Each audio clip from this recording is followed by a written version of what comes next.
Yeah, log 14.0.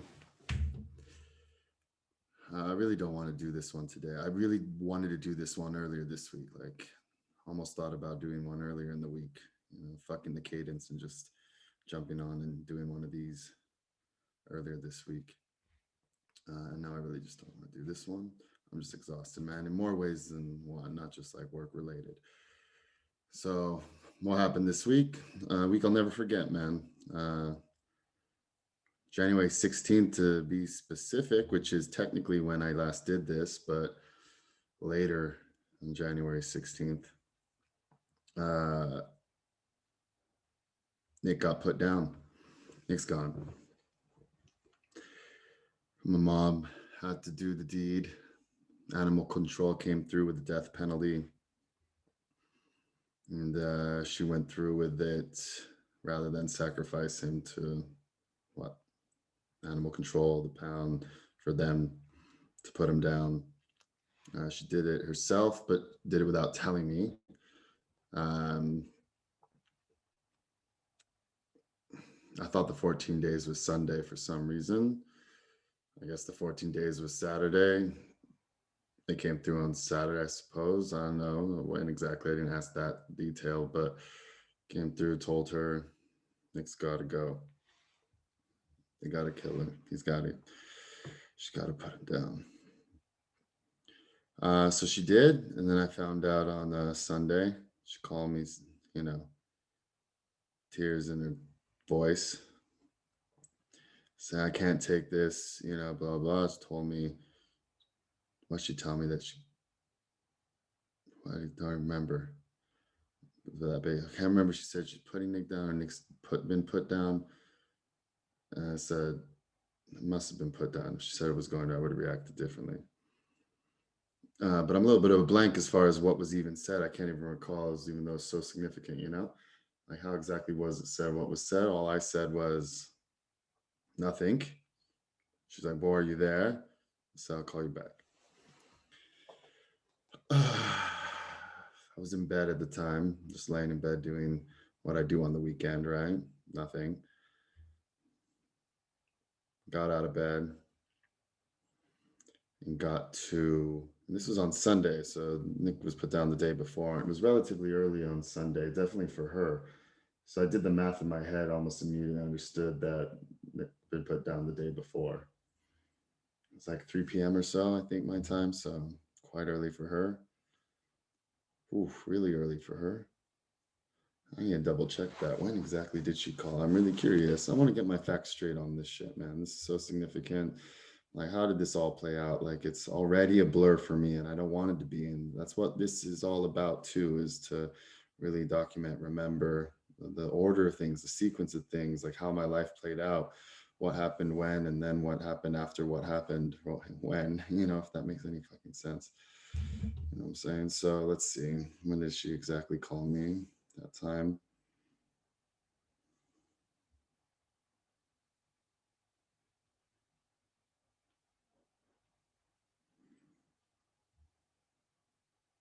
3:30 p.m. my time. 8 hours behind. I can't even do math right now.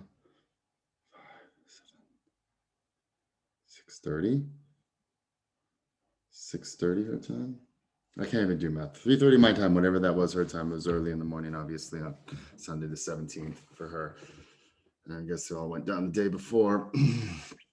And I understand why she didn't tell me she was going to, because that would have led to me, saying no. Let's fight this.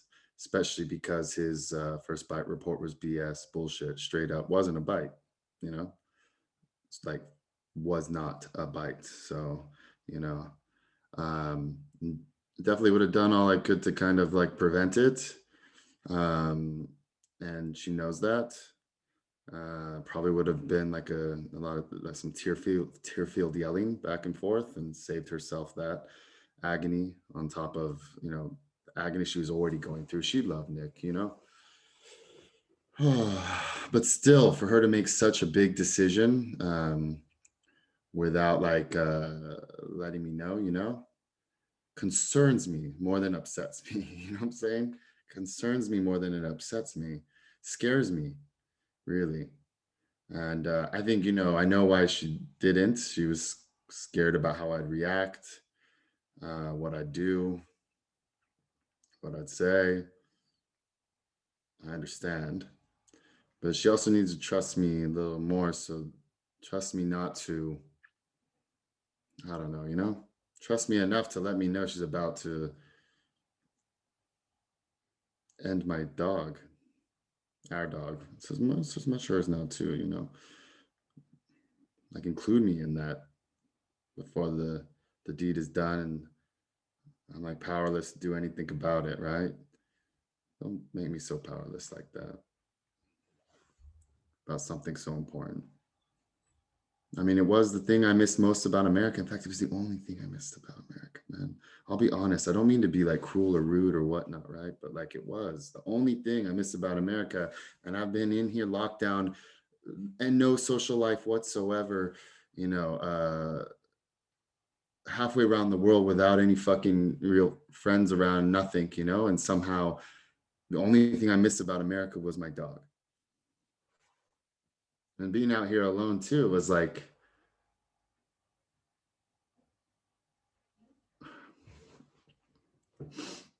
whatever. And how did it all play out? And I think I went into detail previously already, right? But like, ultimately Jeremy failed his job. He had one job, and that was to safeguard Nick. And 3 days before, my mom gets back, he fails to keep Nick out of trouble. Now, granted, Nick's the one that did the deed, but there's so many mitigating circumstances at play too. You know, that he didn't control for, I suppose, right? Like, obviously, ultimately, uh, whatever the reasons may be, this is what I told him originally too. The first time I thought he basically fucking failed his job, when he got arrested and it got taken to the pound within 5 days of my mom leaving. Then within 3 days of my mom returning, fails the job in the ultimate way. The whole point was to safeguard Nick, and Nick's now dead because he failed his job, period. Ultimately, I think that's the first hire have ever really made, right? Speaking of like pick up on the thread from like the other week where, I'm looking to make a hire. I mean, the first real hire I guess I made was hiring my buddy Jeremy to take care of my most precious fucking thing. So what a bad hire I guess I made, right? Already. Um, there. That's on me. My mom and my brother were really opposed originally to having Jeremy in the house, was really what it was. It wasn't so much watch Nick, it was more about have Jeremy in the house. I got them, to come around to having Jeremy in the house to watch Nick. And ultimately, uh, I mean, when my mom came out at the funeral, she was like, "Oh, it was a great idea. You're right. Nick loves Jeremy." And then 2 days after she told me that, she gets that call from the cops and Jeremy with the cops, and that whole havoc, that whole debacle I already talked about before. And then your next Nick's in the pound and everyone has to fly back and all that bullshit.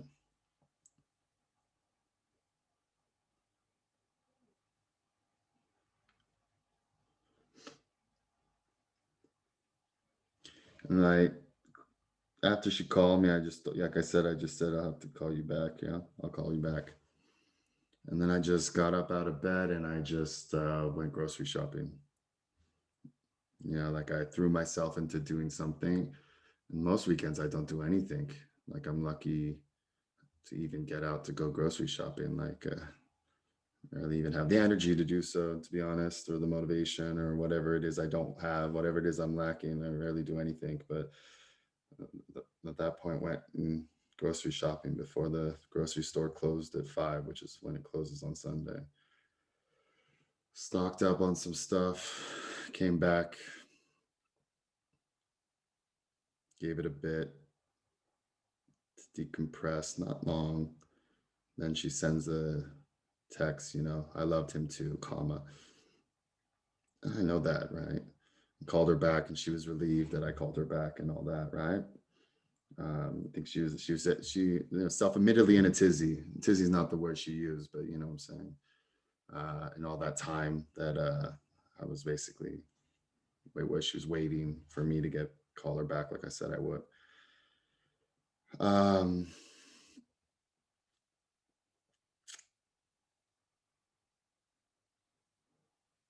and all I asked for was like, can we at least get a picture? Is what I said of the bite. She said, "Oh, because of confidentiality reasons, we can't." I'm like, "No, never mind that. Like, the dog is now gone. You can at least just get a picture of like what led to his death, what he did, the reason for why he's now dead." Um, and she like pushed back on that. I said, "No, I want it, right? The proof, right? At this point, I'm not trying to fight it. It's not proof evidence for me to fight against. It's just something for me to see, to understand, to have, I want kind of thing."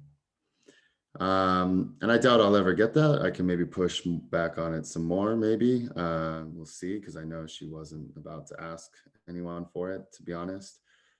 Um, Even though she said okay, you know. And maybe if I saw it, it would make me. Maybe if I saw it and it wasn't that bad, I'd get mad instead of sad, right? Maybe that would put me off the deep edge, off the dark side. Like I've gone before. Things have put me over the dark side, on over the edge, dark cliff, kind of. I don't know how to explain, but you know what I'm saying, right? Maybe I just get more mad than sad, and that wouldn't be good either, right? Or maybe I'd see that it was really bad, and then at least I feel like it was somewhat justified, and I don't know what the words are for it, but maybe it'd be, if it was bad, it'd be better. Does that even make sense? Not that I want, my dog to have badly bitten a little girl, At the same time, if it wasn't bad, I'd just get so mad, right? Just like I was furious about the first bite report that was, I have that picture somewhere. Let me look it up, right? Like, I see if I can find it. You can all see how it really wasn't a fucking bite. It was a scratch, right?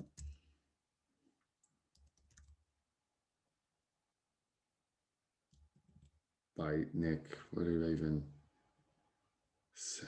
Bite.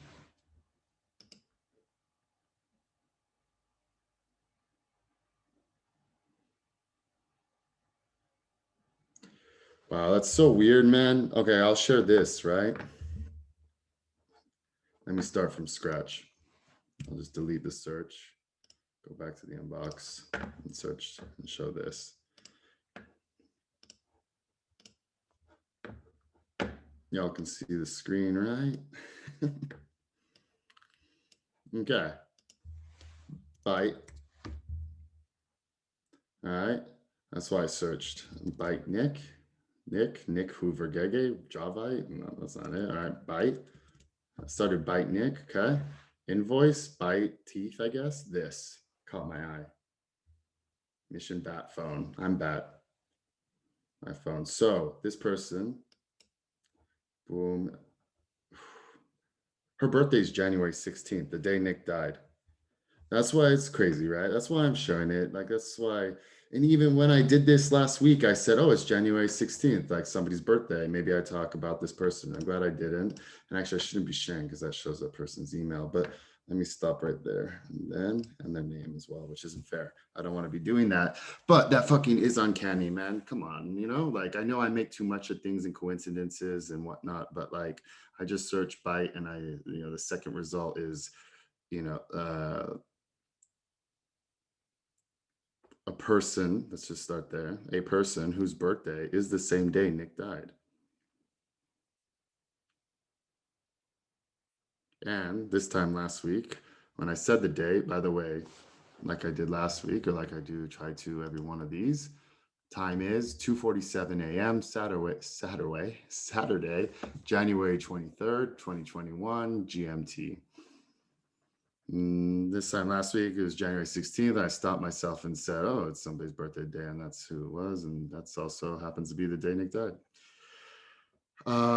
There's a lot to be said about that person and that time and all that, and how horrible, like, so much to unpack about the worst parts of me, to be honest.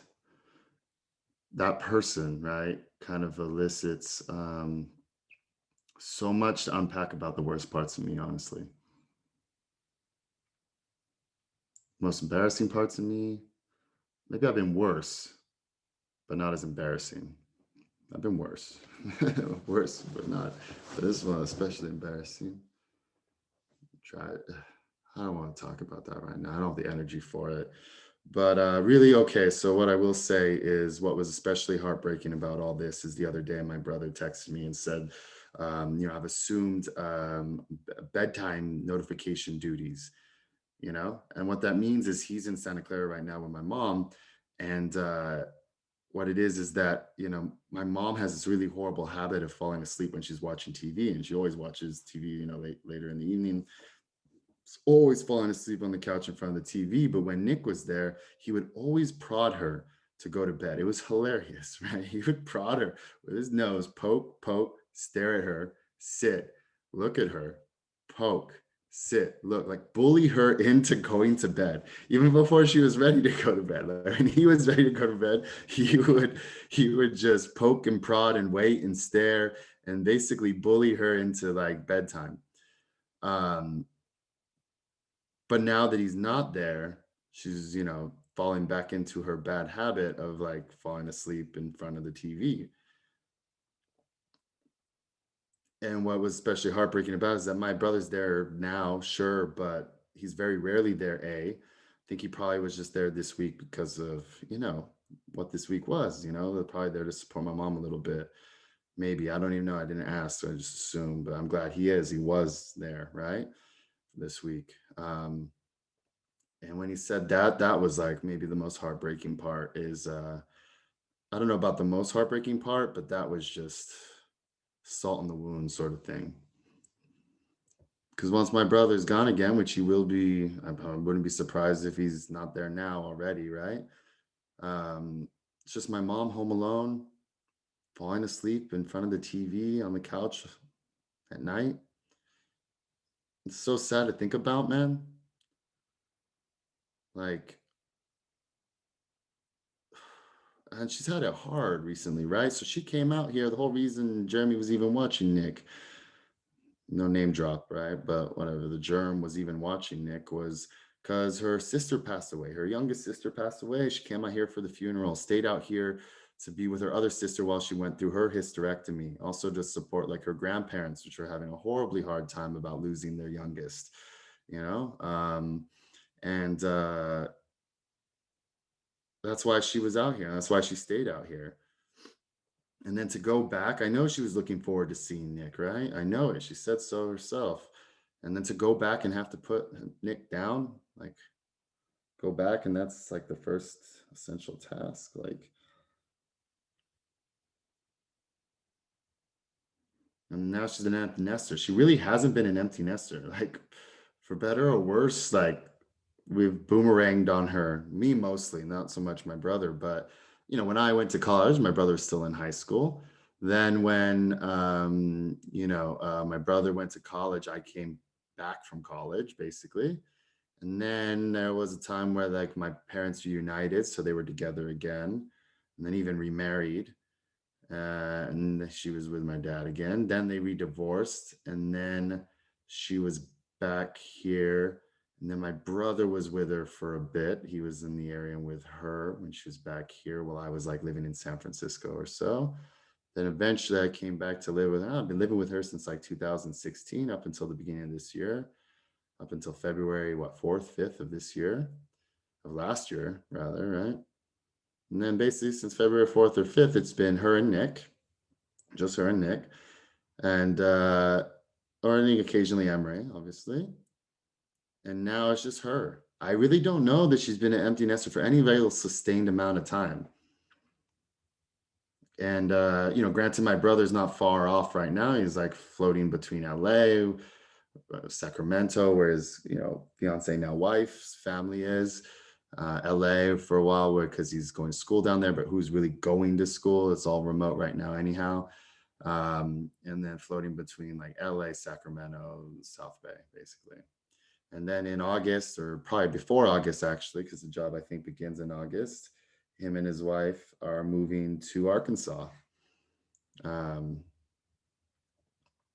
for a job, right? Like for Walmart. Walmart headquarters is why he's moving out there. So they're moving out there together. Probably go out maybe in July. I think when school's done, maybe before, because school's remote. You can go whenever, right? To look at places and begin to make a life there together. And then once that happens, and my brother's on the East Coast with his wife, and I'm here in London. My father's in Istanbul. Not that my father and mother even really have a relationship anymore. Um, and all her family's in England, or she has one brother, in France. Which, by the way, I do not like the French. Um, I don't like working with the French. I've worked with some French. They're not all bad, but like majority of those I work with, I really don't like. And I'm not even a big fan of my own French cousins, to be honest. I don't know what it is, but it's something. But that's neither here nor there. But yeah, what's left for my mom, right? In America, just her herself falling asleep on the couch in front of the TV every night, right? I can't even imagine, right? Her waking up like, dude, it's time to come back home, mom. And home, I mean England for her. Be closer to her fucking family. I've been saying this time and time again. I'm just gonna fucking reinforce this now. Like, what is left for you in America? Get the fuck out of there. She's like resents the America as well. Like she doesn't like it, right? And she's saying so herself, saying the Bay Area is a shithole right now with the lockdown and all the this and that, and like I don't know. It's like, mom, come home, be with your family. You're lucky to be 60 and still have both your parents, but they're not going to be around forever, right? And probably not much longer, not to be morbid, but come back home before you regret not coming back sooner. I'm out here. Her son is out here. Only other son is about to move to the East Coast.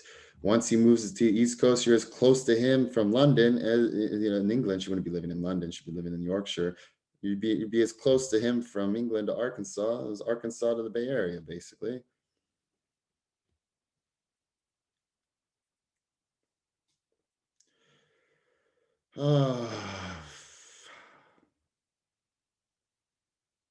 My brother read my mind though. He said text like a few days later, maybe it was like yesterday or the other day.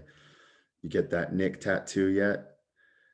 And I am gonna get a Nick tattoo. I'm not big on tattoos. There's never anything I thought I really want, I was so committed to getting tatted, felt so strongly about. Um, I feel like some people want tattoos and then figure out what to get tattooed. For me, it's more I want to figure out what I would want to get tattooed and then, get that tattoo. And one of my buddies did a sketch of Nick way back when and turned it into a magnet. And we had it. And even when he provided, I thought, oh, maybe that would be a bad tattoo. Um, and I told him, I said, it should be on like the fridge somewhere. If you see it, like scan it, send it, whenever you're home again. It's out there somewhere. I'm not exactly sure where. But like we have yeah. But it was funny he said that. Saint Nick the dog. Hashtag Saint Nick the dog. So, what else? What else? You know, trying to find that higher.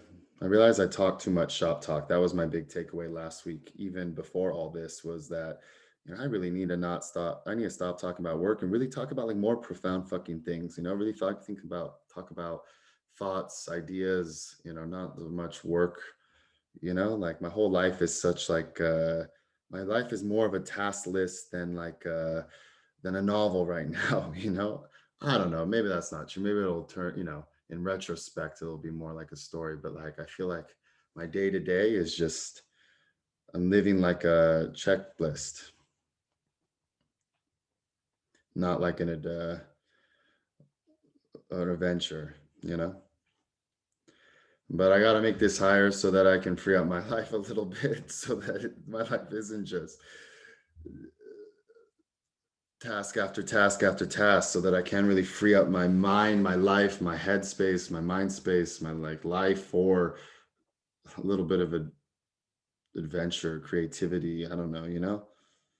Um, but yeah, the buddy that I was thinking about, floating, what about working, with us? He ended up opting for this other CSM job, which I think makes perfect sense because he's familiar with the space. And I was saying this before as well, is that, as a CSM, you come in and every CSM pretty much starts as useless given they don't know the product. If you don't know the product and you don't know the space and you don't know the profession because you've never been a CSM before, I mean, you're coming at a huge triple disadvantage, right?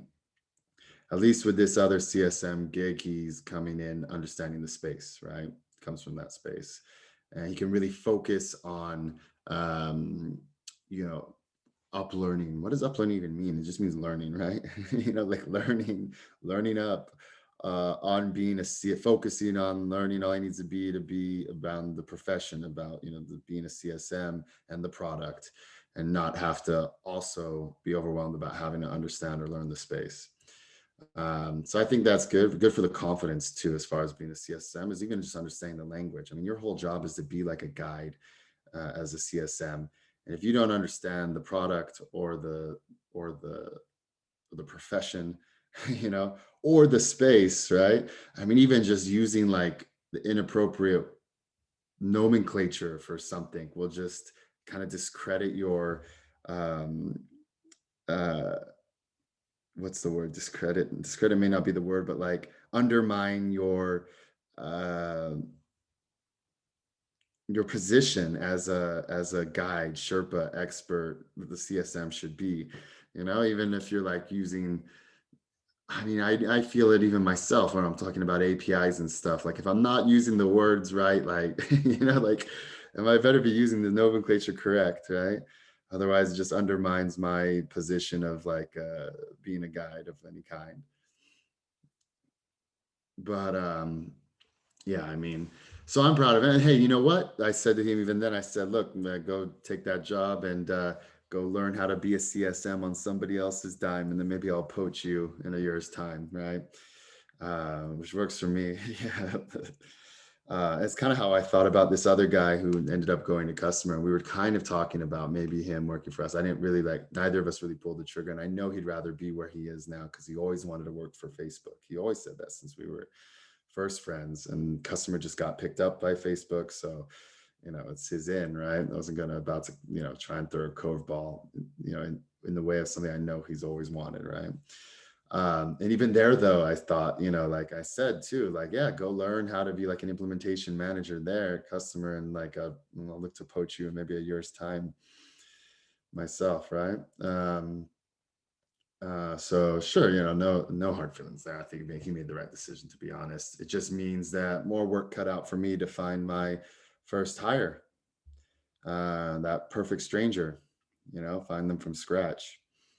And I'm ready for the adventure, even though I'm exhausted and I'm so fucking impacted. I don't know if I have the time, but I do have a report that can field those first rounds. So thank God I don't have to do that again, because I did so much of that twice already and fucking hated it. So much garbage out there. And by garbage, I mean people. I mean, dude, I don't know what it is. I never really interviewed first round for any other, and for sales. Like sales, like when they came in, right? I do like first round interview on site sort of thing, but I never did like the phone screening sort of stuff like I have in this role and here at this company 2 to 3 times already, right? 2 times already. This would be the third, but I'm not about to do it this time around. I'll have her. But oh my God, dude, like I don't, maybe it's just because maybe something about the CSM profession, it's very unclear, ill-defined. Maybe it's the type of people that gravitate to the CSM profession. Maybe it's because people, I think it's largely because the CSM position is so ill-defined, even in the industry. It varies so greatly from organization to organization. But regardless of that, how much it may vary, dude, like 95% of the people I spoke with sucked. And maybe I'm just too judgmental. That is true. I am very judgmental. Yeah, But like I'm not the only one who thought they suck. Like even the ones that like I felt forced to like progress because I can't be blocking everybody. And I gotta check my judgment a little bit at the door too and allow other people to make their own, right? But I mean everyone agreed, I feel like. And it's funny, the current like report I have here, you know, uh like I said, she was the only one who didn't have CSM experience because my boss at the time required it. But the recruiter at the time said, "Do you want to speak with her?" She had the same name as my mom. And, I got my start in sales too. Somebody gave me a chance to be a CSM, and I said, "Sure, I'll talk to her." Uh, she really benefited from the fact she had my mom's name. I don't know that I would have said yes if her name was something else, to be honest. But she beat out all these other CSMs because all the other CSMs were fucking crap, bro. She beat them out on like positive personality alone, dude. You know? And junior, she's really exceptionally junior. Not like straight out of college. She'd had one job before, but still never been a CSM before.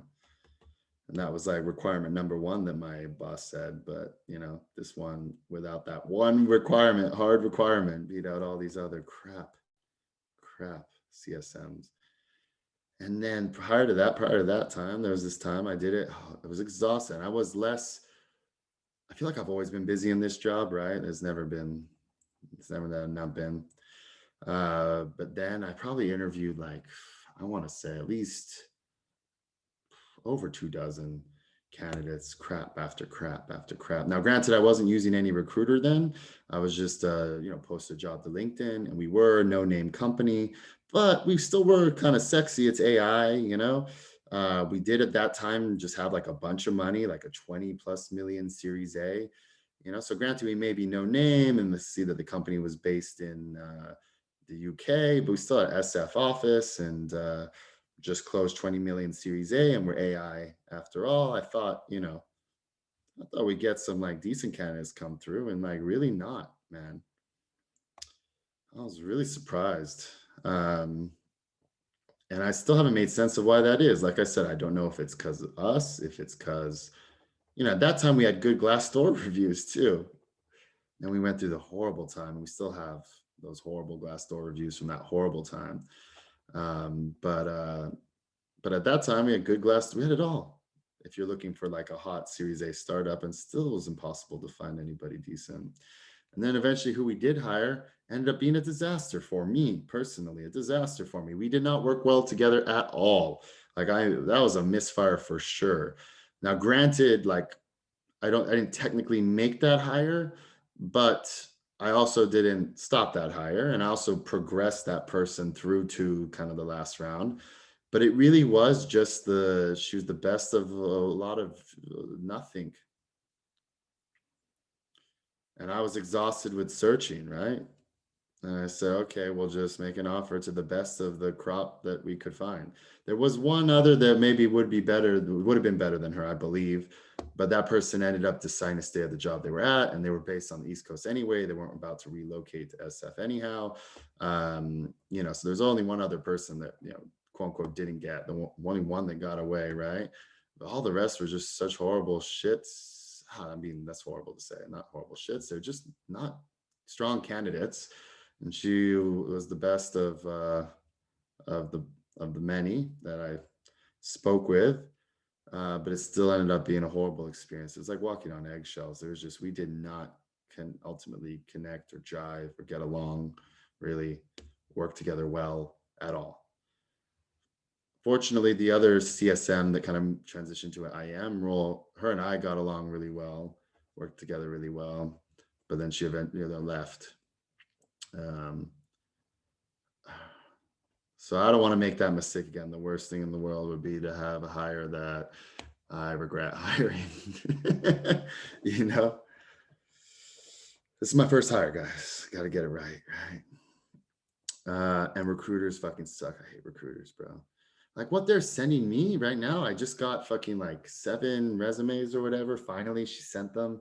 I think, what was it, 1 a.m. my time? So it's already late, and she's on the Pacific time, but still even late for her. She didn't get them out to like, basically I got this at 23:59. I got this at midnight my time, so 4 p.m. she sent these out. 4 p.m. Pacific time, so just before the end of their day, and they're all really not good. Now, that said, I she ranked them and I re-ranked them and highlighted to her what in their resumes I found like the most, basically. What about their resume, like just like copy and paste, sentence or bullet point for each that like stood out to me as far as what I like to see, what I would like to see more of. And re-ranked them, and like her ranking and my ranking are not aligning at all right now. Like that was weird as well. Um, and But then I said ultimately, yeah, let's talk to them all. So I put all of that, even though I think they're all crap, right? I put them all on Sally. Let's coordinate, 30-minute calls with each of these 10 drop names, with with whomever, with my colleague, right, next week, and then gave her timeframes, looked at her calendar, saw when she's available, gave her blocks, right, and just have her talk to all of them. Just to like maybe just as points of reference. Now, granted, that's a lot, right? If all those get scheduled, and I feel bad for her a little bit, but whatever. Let's give ourselves points of reference, right? And practice makes perfect, even when it comes to interviewing. Now, get this though. So she did interview one person yesterday, and I'm gonna, I'm gonna play out how I found this, how this all played out. So we start the call. We open a call about just to think about something separate, right? She comes in the call and she's like complaining about like her hair. Her hair is like, she's like, oh, my hair's a mess, blah, blah, blah. I was like, look, no one cares about your hair more than you ever, right? That's true for everyone, right? Not even your hairdresser cares about your hair more than you do. Nobody cares about your hair more than you. True of everyone, myself included. It's just a universal truth that I feel like I spontaneously spouted, like on the spot. And then, and then she's like, yeah, but like, I put on I'm such a scrub right now, but hey, but I put on like a nice sweater to take the interview, right? That she had like earlier that day. And I was like, oh, that's funny. I was gonna see how you play it, because personally, I'm a fan of like not doing video on the first round, like video not being the thing for the first round, right? Just control for, just for their voice, nothing about how they look, nothing about what they're wearing, whatever, nothing, none of that to like influence any kind of assessment, just straight voice, right?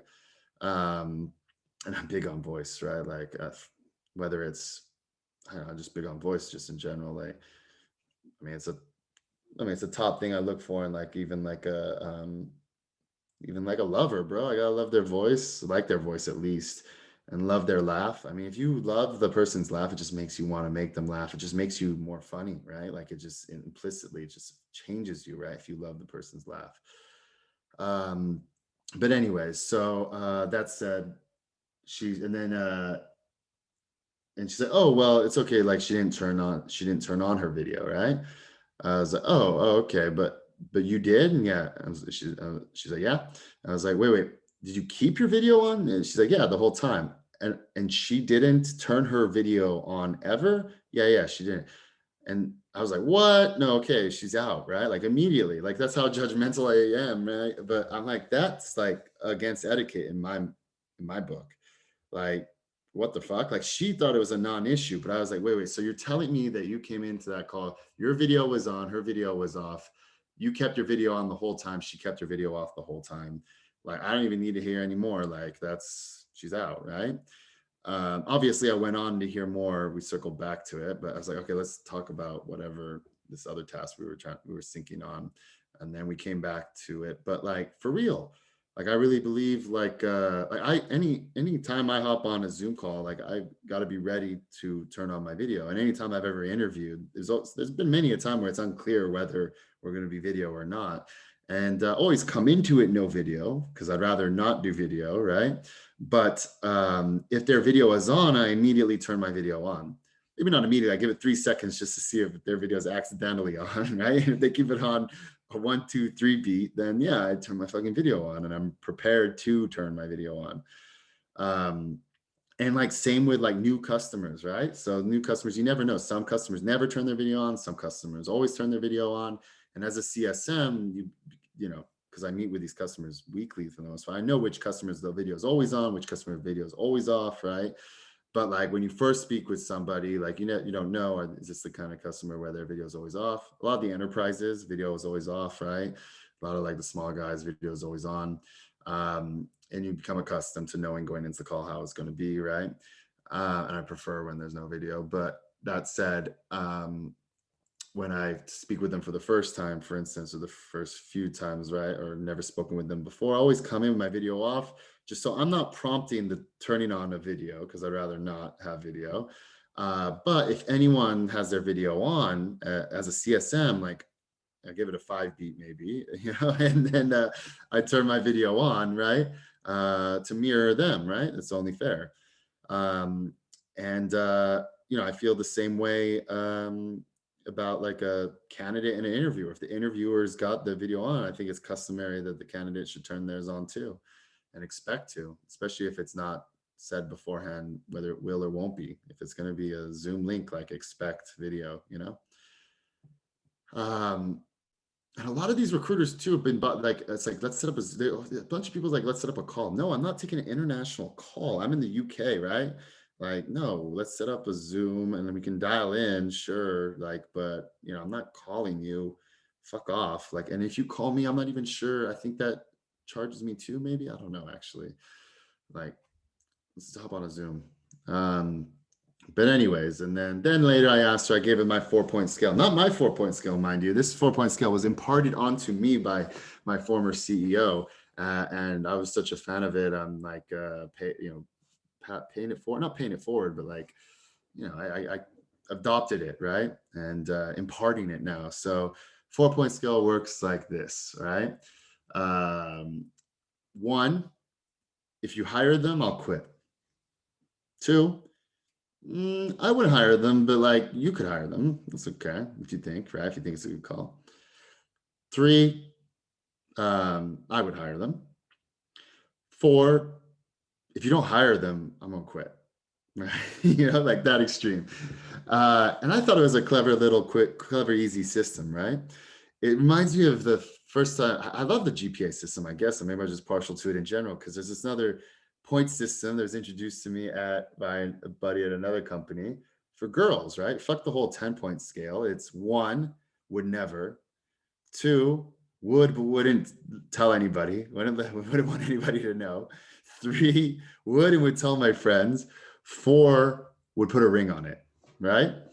And I thought that was brilliant when I first heard that system too. And I espouse that ranking system too. It says the whole like, oh, she's a 10. Fuck, is she a 10? Is she a 4? Is she a 3? Is she a 2? Or is she a 1? So, and she said it too. So that's all I need to hear, right? If you want to hire them, why do I even need to talk to them? But I do need to get more concrete reasons, right? And because I knew the recruiter would ask why, you know. And really what I said to the recruiter, let me reread what I wrote. Let me just get this straight for you. So I didn't write it the best way. I wish I had written a bit better, but you know, what I said was, well, the first thing I said was, thanks for recording today's call with blank. In the spirit of fast feedback and accelerating this hiring process, I wanted to let you know we won't be moving forward with her. You know, please continue to share the resumes of any qualified interested candidates for me to review. All my best. That's my sign off. That's what I use everywhere, always. All my best. That I actually stole from a previous manager I really didn't like. I thought she was horrible, right? But I liked her sign off and stole that. So, you know, anyways, but hi, Bor. Thanks for your prompt update. Do you have any additional feedback as to why blank wouldn't be a good fit to aid our search/screening process? Knew this was coming, right? And agonized over it a little bit. And I just got back. I said, you know, if and when I speak with a candidate, I'll have more detailed feedback for you. In the meantime, I think of blank, my colleague, as my very own Berghain bouncer. and blank didn't get the nod needed to proceed. Then I continued, then space, while it was a non-issue for blank, my colleague, I do consider it customary for a candidate to enable their video if the interviewer does. But for the next candidate, we can establish up front the first round will be audio only. All my best. All right. So, anyways, that's what was said, and we'll see how these other candidates with this other recruiter that she just got back to me with like 6 or 7 or so, 9, um, go. Right. So 30 minutes each. Poor, poor colleague of mine. She's gonna have to do 4.5 hours next week of just calls. Maybe I get back and say, let's cut it down to 15. Is 15 too little? I think honestly, all you need is 15, but it sounds too little up front. It almost sounds kind of like rude, like, oh, you're going to make a judgment on me in 15 minutes only. But in reality, you kind of do, right? In a first round, right? But it almost feels rude just to set up a 15-minute call. But then it's also, I don't know. I'll give it some thought over the weekend, whatever. And maybe it's best to just give 30 in case, they have questions, and, it's giving 15 is maybe just enough for you to get your questions off. Another 15, full 30 for them to have their own, right? So yeah, I think I'll stick with 30, whatever. We'll see. I've always done 30, but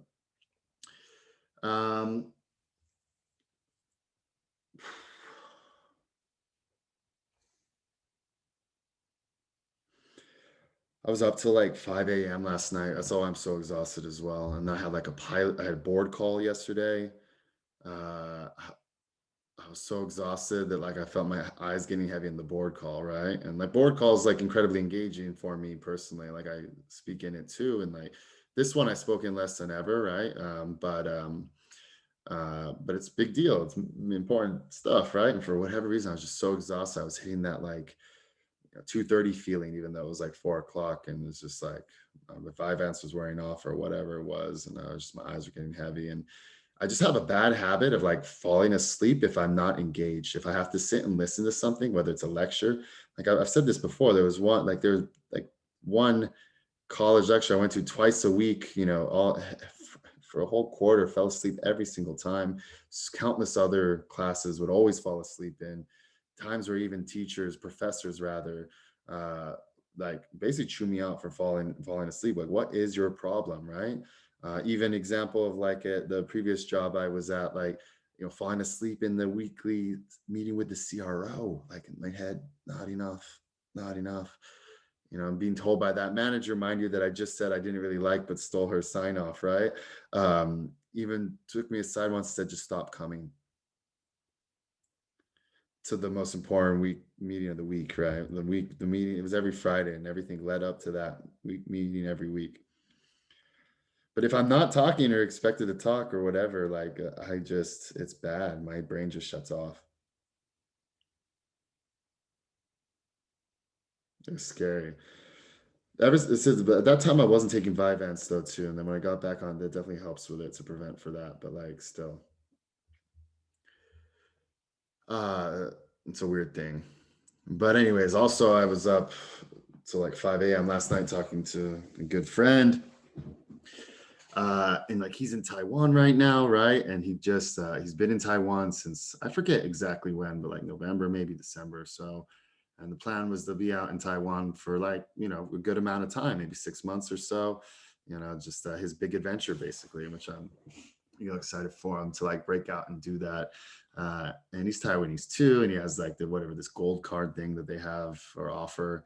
And right now, Taiwan's the safest place in the world, right? Like it's like New Zealand, Taiwan, South Korea. As far as safest places to be from Corona, it doesn't get any better.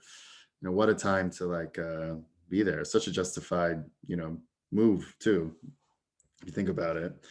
No better time to make the justification, really, rather to to be out there, right? Especially because everything's open out there. Also, nothing's open anywhere else. If you want any life of normalcy, you're not going to get it anywhere else but like Taiwan, New Zealand now, maybe South Korea. I don't know where else really, but like definitely not Europe, definitely not England, definitely not America, definitely not the Bay Area. And he has like a new VP it was so funny to describe it. It's one of those by the book types. And the problem with a by the book type, I feel like, is that if they don't know what the rules are, so if they're new to the company, right? And they don't know like the lay of the land, the processes and stuff, and they're so by the book, they could be very weird, right? They could be they're very, first of all, they're very uncomfortable, right? When somebody's uncomfortable, they get weird anyways, right? Um, and also by the book people are kind of weird in my book, right? They tend to be like grammar Nazis too, because the actual book for grammar, that's what I was saying to him too. And he's like, yeah, she is like a grammar Nazi. I'm like, yeah, like by the book people are grammar Nazis because there's a book on grammar and there's like a right and wrong. And like, they're so by the book that just invariably grammar Nazis also almost always, right? It's like a telltale sign sort of. Um, and she's brand new, and she finds out recently that one of her new, I guess he got moved up to under her, like wasn't previously reporting to her. Obviously she's new, but like and finds out that one of her now part of one of her team members is in Taiwan. And I think she blew a gasket in her brain a little bit, right? Like, like not like she wasn't saying it like she freaked out, but like it got her in a tizzy, like what, and it's really interesting. That's why I want to talk about this, and I'll end on this because I'm exhausted as well. But like we're in uncharted territory here right now, where the whole world's on lockdown. We're all forced to work remote. Why the fuck can't I just work from anywhere in the world? Right? Now, granted, those hours are insane. Like I can totally understand why, somebody finds out that somebody that now reports to them is working halfway around the world in time zones that make it such that for him to be on his supposed prospects clients hours, he needs to work from like midnight to 9 a.m. his time. Like as worse as it could be as far as like time zone alignment, he needs to be straight night shift. And also like they're a day ahead, like we're talking day difference, not just like, not just night shift, but total day difference. It's Saturday for him when it's Friday for them, for his customers, potential customers, who's in sales, prospects. So, I could totally understand, right? Like, whoa, like that would, but if anyone could do it, would be him, first of all. Second of all, apparently he is doing it. He's saying to me that he could probably hit his quota for Q1 by, first week of February is what he's thinking. But you know how sales guys talk. Whatever. We'll see. Tell me when you actually have hit your quota. Then you have a leg to stand on, right? And if you're pacing great, like that's good for your case, but it's not till you hit the quota that you really have like you have a strong corner. And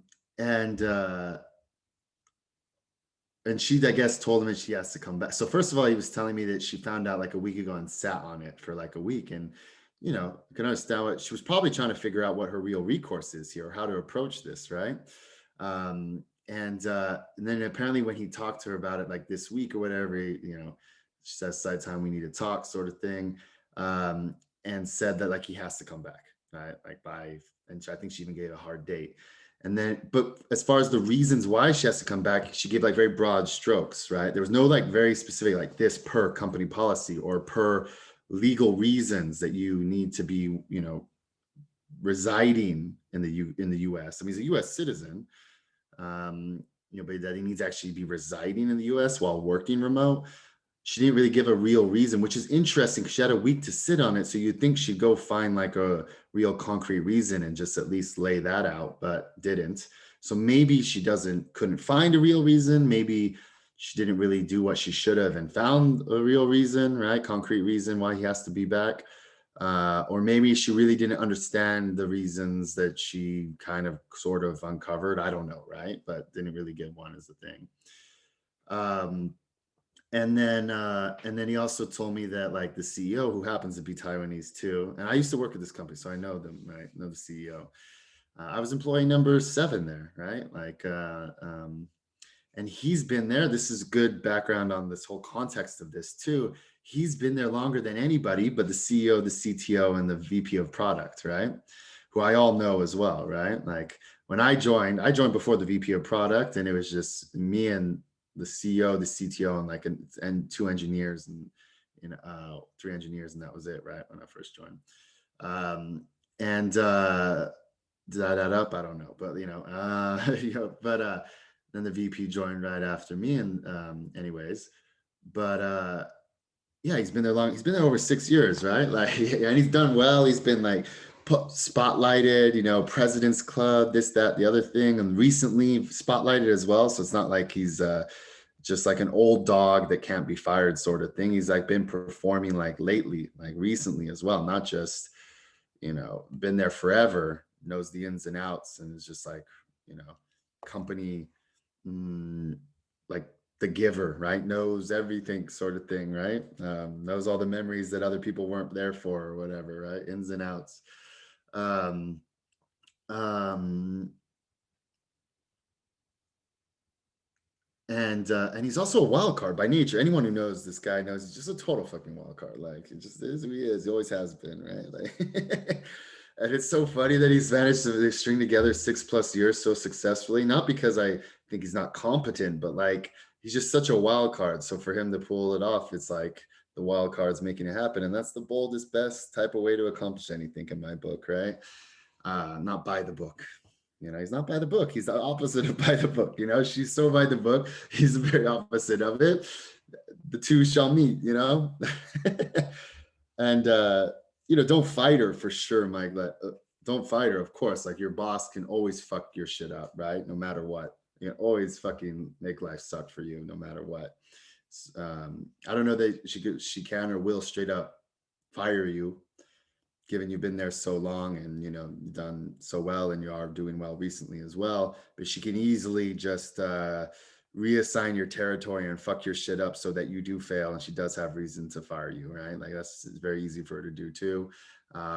Or she is well within her rights just to fire you. She is the VP and you are her hire, and that could happen too. And the CEO might just let it happen because he doesn't want to micromanage. But at the same time, I think the CEO wouldn't let it happen, given he's been there so long. He is like it's special to have someone there that long. You don't want to bring in a new VP that just suddenly fires like your longest standing person, that's performing. It makes no sense, right? So I think she's in a bit of a weird situation too now. Like, how do I handle this? If Mike was, no names, if he was anything less than stellar performer right now, I think she probably would just try and fire him, right? But because stellar performer has been there so long, and he's in Taiwan, and happens to be the CEO's Taiwanese too, and like, we're in uncharted territory. Everyone's working remote. Like, what is the real issue with where I work remote from? So I'm not sure what the real issue is. I think there's something about, like, if you've worked out of the country like over 3 months or something, I think there is like some maybe like actual legal implications for a company, that they have to recognize that one of their employees is working abroad or whatever. I'm not exactly sure. Don't ask me to try and spell it out. But like, my mom said something to this effect, that her company said it was okay. And her company's a law firm, like most by the book type of company to work for ever. But they even gave permission for this with the condition that it wasn't for more than 3 months, because after 3 months, then I think they have to recognize you as an employee that's worked in England or something. I don't know, I don't know what the deal is, but I'd love to know, right? So that's why I was telling him too. Like, you should really talk to the CEO, figure out what the real deal is here. Like, what is the real deal? Because this is like very interesting just across the board, and for what I think is the future of career in tech. I think it's very hard to put the cat back in the bag. Twitter themselves said nobody ever has to come back, remote forever. Square, of course, follows suit. We're both Dorsey companies, right? Then others, said, oh, at least not for 2021, you have to come back. But when Twitter and Square straight up say you never have to come back, anyone can work remote forever, right? It's interesting to see what other companies will follow suit, post Corona, and kind of stick with that. Also interesting, like, we're even reconsidering it because had a small little office. It was costing us effectively $10K a month USD. That's a hire for us easily, maybe two, given the way they pay in the UK, right? We could say, that's a lot of money just for a tiny little office too. Like, it was nice. I like the office, but like, It's a tiny little office, man. Like any given time, one person's talking, no one else can talk, you know? And we're, the sales guy's constantly on calls, the CTO is constantly on calls. I was constantly on calls too. It's like, and even the customers would say they could hear the other person talking, like they would comment on it. It wasn't working, like, fortunately it didn't last very long. Like, well, not fortunately, but for a while, ultimately it didn't last very long because soon after I came out here, we were, told to stay home, work remote. But but yeah, man, I'm just really interested to see what this is because if we can work remote, like especially in tech, right, where we can, of course, work remote, what does it matter where I work from? If I'm a US citizen and you're paying me into a US bank account, what the fuck does it matter where I work from? Why do you even need to know? Uh, Now, so I said, talk to the CEO, find out whatever, right? Like, what is the real deal? I'm sure he knows. I'm sure and he's even he mentioned that the CEO even made comments about maybe I'll just move to Taiwan, right? So he has made these comments, right, in the past, right? So I know for sure he knows the ins and outs of what that would mean, right? Like as far as you know, anyways, because there's a very distinct from like what does it mean for you and your tax implications personally, whether if you're somewhere abroad. That's one thing you can figure out for yourself online easily enough, right? But what does it really mean for the company that hires you? Is it a problem or not for real, right? um, and I think there is something there about like over 3 months, such and such, then it changes things. But at the same time, a company can just turn a blind eye to that if it's a startup easily, right? I mean, I think we kind of are, if it is a thing. And granted, they're a bigger startup, more around like the 200 employee mark, but still could turn a blind eye, right? But I want to find out what the deal is there because it'll be interesting. Because I'm even seriously considering it, like, even let's imagine post this company, do maybe I just want to work remote forever? And if I want to work remote forever, the question is, well, where do I work remote from? And I have a summer house in Turkey that like it does wonders for my juju, does wonders for my me. Is like it's good soil, good air for me. It's something about like if everyone's a flower, right? I really believe if we're all flowers, you just got to find your soil. And some soil will have the nutrients you need and some won't. And it's hard to explain and define and know until you're there, to be honest, until you've dug your toes in somewhere and does this, satiate you or not? Are you getting what you need from this place just like through osmosis almost, right? Or not? And where my summer house is in Turkey, I definitely do. And there's been places, I've lived a lot of places in my life, and there's been maybe not a lot of like states or counties, but a lot of like places, like houses, homes, apartments. I moved a bunch, right? And it's there, it's not, and it pretty quickly. I feel like once you embrace this concept, I feel like, which I have. Um, we're all flowers, and you just gotta find your fucking soil, the soil that's right for you. The temperature, the climate, there's so much at play. And it's all very intangible too, right? Moderate climate, I need rich soil, whatever. You can define these things in all these ways for like a flower, right? It needs this, that amount of sunlight, but it's all still there's still an art to it. It's not all science, I feel like, right? Some flowers flourish and others don't, right? Um, I'm sure you could break it down. I mean, there's science to it, of course, underlying it all, but like,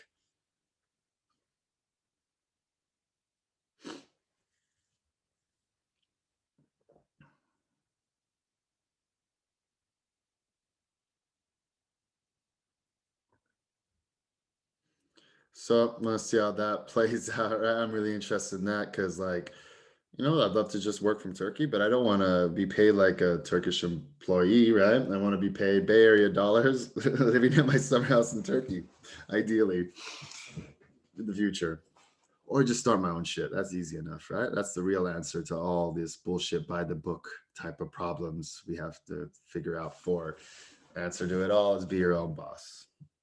This is a great quote, right? I think it was this song I posted the other night when I was posting this, right? Um, from the song St. Pablo. So I like finished one of these and then I stumbled upon St. Pablo, old song. Had heard it before, right? Um, but never really listened to it before. I mean, when I heard it, I was like, I've definitely heard this before, but never really listened to it. The Ultimate Gemini has survived, right? That's me. I think I even said on that actual video, right, that Gemini, maybe it was the week before, but just stumbled on this song. And then what is this? What is the quote I was looking for? I'll share my screen. I guess I really don't need to, but blah, blah, blah.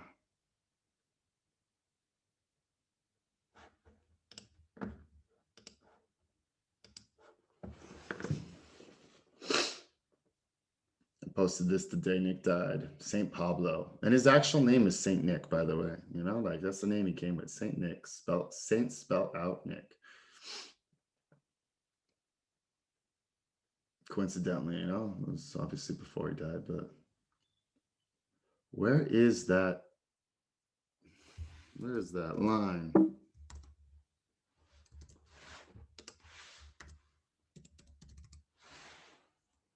Who the real owner if your boss gets a salary?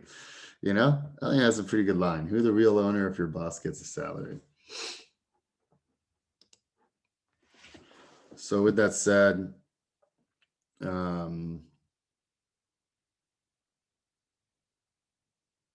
Saint Nick, there's a lot to be said about Saint Nick, the actual saint, not just my dog, dude.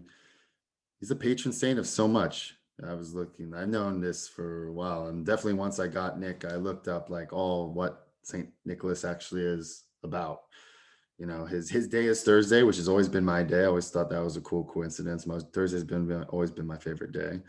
And patron saint of sailors, of children, of prostitutes, of what else? Let's do this. This is what we'll end on.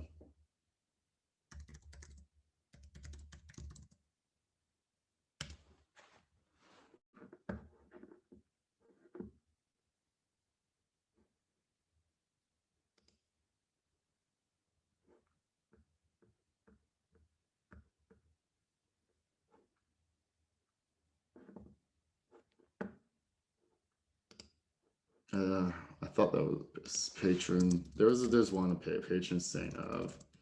See that prostitutes, yeah, like thieves, criminals, right? Let's look at this one. History is this the? This isn't the one.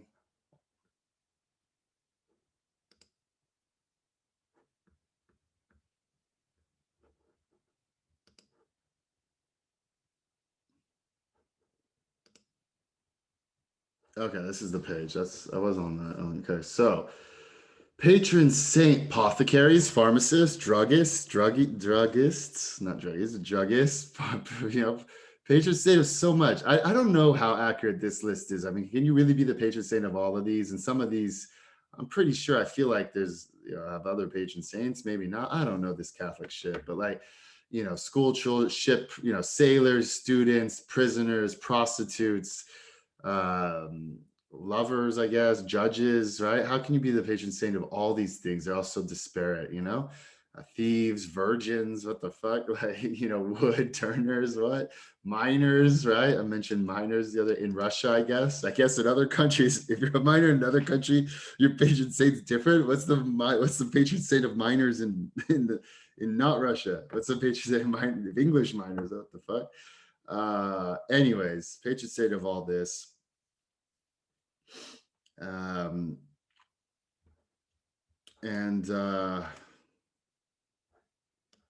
poets, pirates. I'm gonna leave it here. I like this. Poets, pirates, pilgrims, pharmacists, right? Or I'll even extend it, right? Ooh, here we go. Here we go. There we go.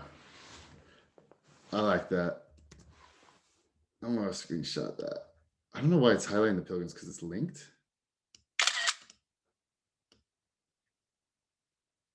Okay, that's what I like. I like these guys, right? Pharmacists, pilgrims, pirates, poet. Let me do this quick. Tongue twister to end it all, right? Saint Nick, the patron saint of pharmacists, pilgrims, pirates, Saint Nick, the patron saint of pharmacists, pharmacists, pilgrims, pirates, poets, poor people, preachers, prisoners, prostitutes, pupils.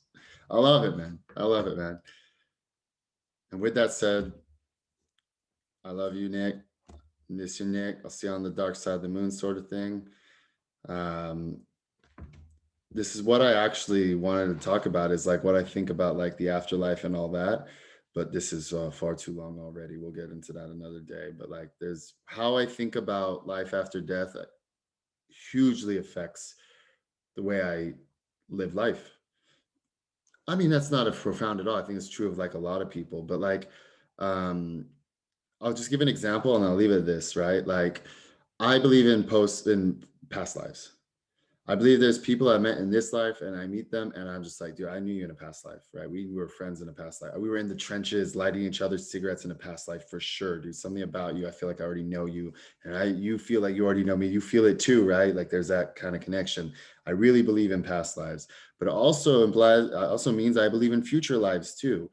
Um, and I'll meet plenty women, whatever, potential lovers that weren't ever really lovers, maybe never took off or whatever, or in my life, right? That I'm like, I think we may have been like past lovers in a past life, or maybe I think we're meant to be like lovers in a future life, but not this life. And it lets me like just let things go very easily, because I'm not a because I believe that there's like a future life. So I'm like, I don't need to have it in this life, and it doesn't feel quite right for me in this life. So I'm just gonna punt it to the next life, I guess, right? Or there'll be those that like I swear we were like lovers in a past life, but I feel like we're not meant to be lovers in this life, right? And I don't know, I'll leave it at that, right? But I'm not achieving no nirvana coming out of this life, that's for sure. So we'll see. I mean, I believe in like a little serendipity deeply, and I think in some way, probably Nick was something to me in a past life too. Maybe he was my dog in a past life. Maybe he was a friend of mine in a past life. Maybe who knows, right? Or maybe he wasn't at all anything to me in a past life, but maybe we'll meet in future life, or the afterlife, if there's such a thing, right? And with that said, I just want to say, Saint Nick, I'll see you soon. Hashtag Saint Nick the dog. Much love. Be happy. Do good. Love out.